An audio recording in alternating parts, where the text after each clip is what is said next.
I just finished my first BRRRR project, which stands for Buy, Rehab, Rent, Refinance, and Repeat in Chicago, Illinois. And I'm gonna be honest, I got burned. You know, like burned, like fire.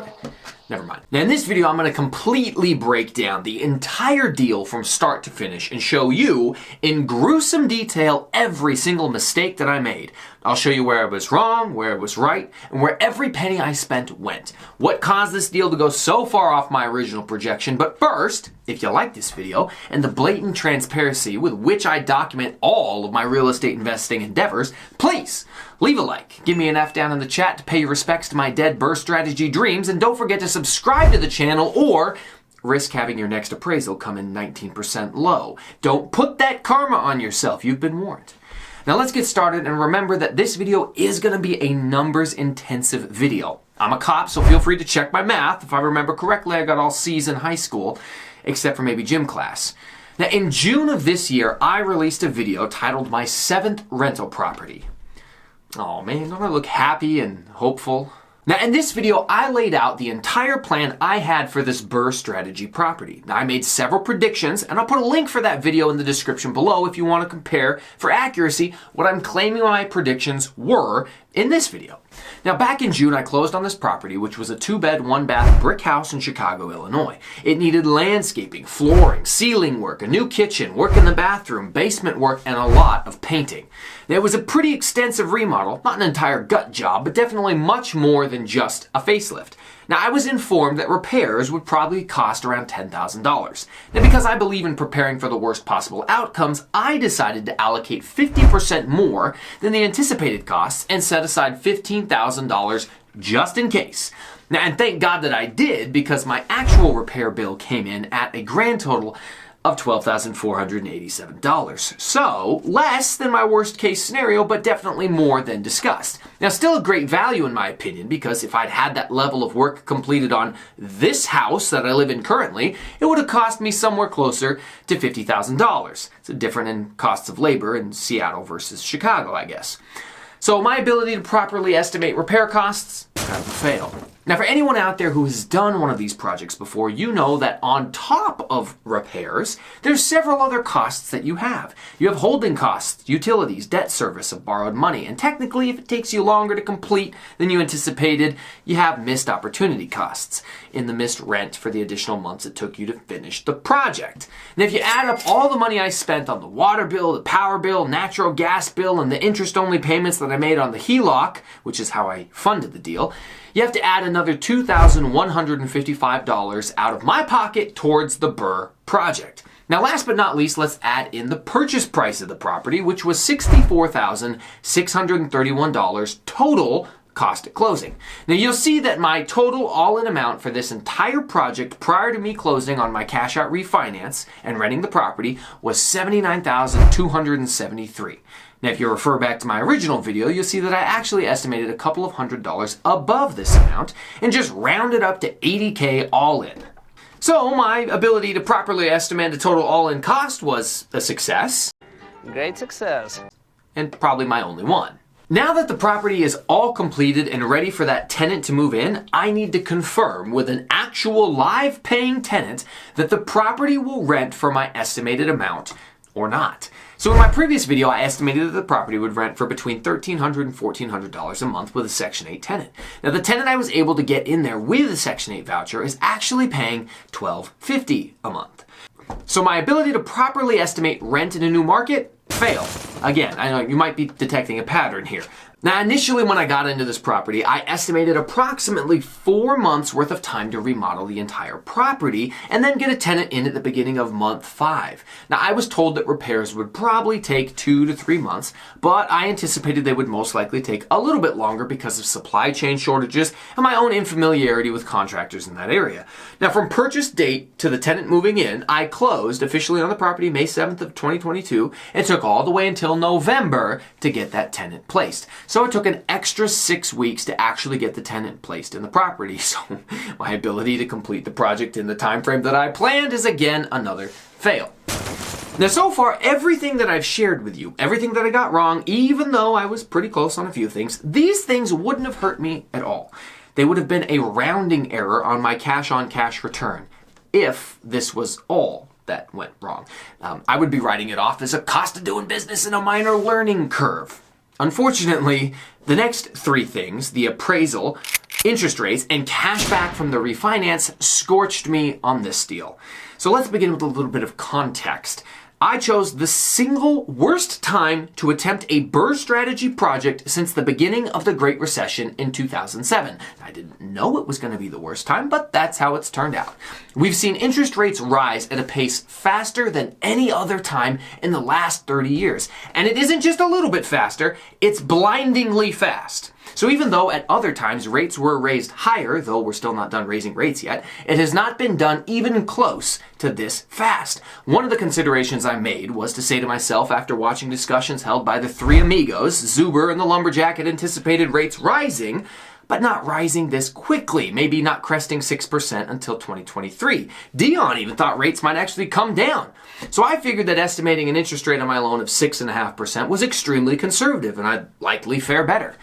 Well, I got a 7% interest rate. And don't misunderstand me, I'm not complaining. In comparison with rates other investors are getting right now, I actually did pretty good. I just never saw it coming. Now, unfortunately, these rising rates have a bit of a domino effect. On their way up, they've been knocking down appraisals left and right. Now, I had estimated that this property would appraise at between $105,000 to $110,000, and that was conservative. Now, deep down, I was hoping to be able to come back in a video and high-five myself as the property actually appraised for higher than that. Now, some comps at the time were coming in higher, but I tempered my expectations and settled on $105,000 to $110,000. My appraisal came in almost 20% under the projected value, only an appalling $90,000. Now, this single mistake absolutely killed my deal. Now, let me explain. A smaller appraisal means less cash back to me. That means more of the money I spent out of my pocket to make this deal happen has to stay out of my pocket and won't be returning. A smaller loan means the lender has to charge more fees and doesn't allow you to buy the rate down to the same degree they would with a higher cost loan. They already aren't making much money with this and they have to make some. Now, I'd anticipated getting back $76,250 and leaving only around $3,000 to $4,000 of my own money out of pocket actually in the deal. Well, after the dust settled and it was all said and done, the actual amount of money that I'm getting back after the crushing appraisal and terribly high interest rates is a piddly $54,983. Now, I wish I could just stop the video here, get roasted in the chat a little bit, lick my wounds, and be done with it, but oh no! Oh no. We still have to calculate cash flow and a cash-on-cash return. So let's run the numbers. Now, circle back to my all-in cost of $79,273 and subtract from that the cash I got back during the refinance of $54,983, and you'll see that I ended up leaving $24,290 in the deal. Next, let's look at my monthly cash flow. Now, less rent and higher mortgage payments, thanks to that interest rate, means that I'm taking my $1,250 a month in rent, multiplying it by 0.8 to account for vacancies and maintenance. I'm not paying a property manager on this one, at least not yet. Still up in the air, but I'm going to see if I can manage it from a distance with the help of my friend Dominic. Or not. Now, $1,250 multiplied by 0.8 is $1,000. Subtract out my principal, interest, taxes, and insurance on the mortgage of $661, and I have $339 of monthly cash flow. But don't forget that in Chicago, landlords pay the water bill. So subtract another $150, estimating a high average water bill, and I'm left with 189 sad, salty George Washingtons trickling into my bank account every month. Multiply that by 12 and you get the yearly profit number, and I banked a whopping $2,268 a year. Now you take that number and divide it by the cash to acquire the property of $24,290, and my cash-on-cash return is 9.3%. Garbage. But let's talk about the silver lining, because I hear the naysayers out there saying, wait a damn minute. Hold up, Mike. On top of still being extremely handsome, funny, and unbelievably humble, you actually managed to escape the jaws of an alligator property. You're making money. $189 a month is better than nothing. It's certainly better than losing money. You're still getting a 9.3% return on your money. And despite the Fed's best efforts to destroy the American economy, you're still miraculously outpacing inflation. Barely. And yeah, you're right, I am extremely humble. But the part that really grinds my gears is the missed opportunity costs. Remember, on all of my other out-of-state investing deals, I typically average between $13,000 to $18,000 out of my pocket, with an 18 to 22% cash-on-cash return and $250 or more a month in positive profit.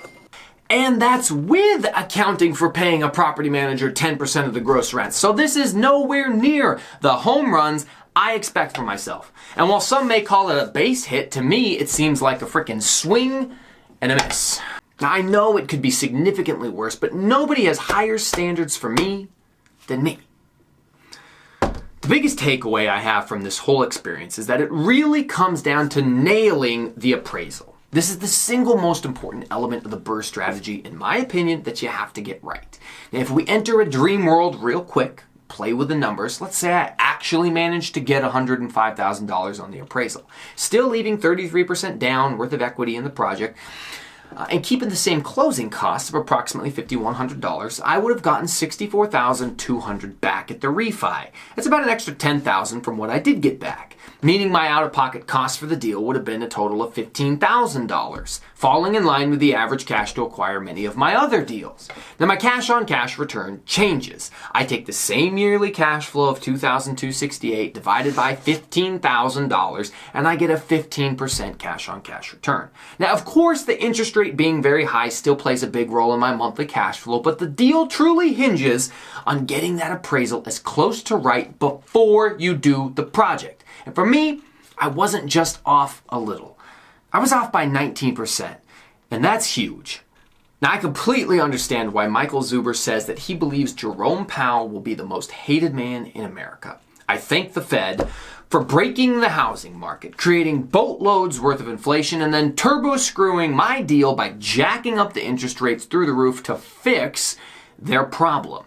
Now, I have to give one quick shout out to my friend Tom Mckay from the YouTube channel Flip Anything USA. This deal could have easily become an alligator property, but I listen to the advice that Tom gives on his channel repeatedly. He often explains to people that are looking to flip properties or buy and remodel that people don't buy them cheap enough. When things don't go as planned, and they oftentimes don't, buying 20 to 30% under market isn't enough leeway to protect yourself. So I bought the property for $64,000. I anticipated it'd be worth $105 to $110. So because I bought it 40 to 45% under market value as Tom instructs, I was protected and insulated from what could have become a destructive alligator property deal. Now, at the end of the day, I'm still profitable and bringing in a return. Over time, rents are going to go up. The value is going to go up. Hopefully, interest rates come down at some point. I'm one good refi away and a few years of rent increases from having a wonderfully operating property. I followed my own advice of making sure that I had a firm foundation of other properties first to support me as I ventured into more complex deals. By doing it this way, in reality, I'm going to be just fine. And I'm really just complaining that I'm not making as much money as I could be. First world problems, am I right? Ladies and gentlemen, look, for the last time, leave a comment down below to cheer me up. And if you appreciate the brutal honesty with which I share the inner workings of my growing real estate empire with you, please like the video, sub to the channel. I'm doing the work, making the mistakes, not just for your entertainment, but so that you can hopefully be better than me. Now, if you made it this far, I would really appreciate the support. And don't forget, little spoiler, I'm actually still working on my second BRRRR strategy property that I closed on 1 month after this one. And the nice thing is, on my second BRRRR, I'm killing it. I'm crushing it. I only got one question for you, and that's, what's cooler than being cool? Ice cold! I can't hear you. I said, what's cooler than being cool? Ice cold! All right. And I'm feeling frosty, boys, because if my last one was a base hit, this one I'm knocking out of the park. So cancel the game for bad weather, because it's freezing out there. All right, I can't come up with any more puns for BRRRR than that. That's it. That's all you get. I used them all. I'm sorry you had to put up with them. Thanks for watching. We'll catch you next time.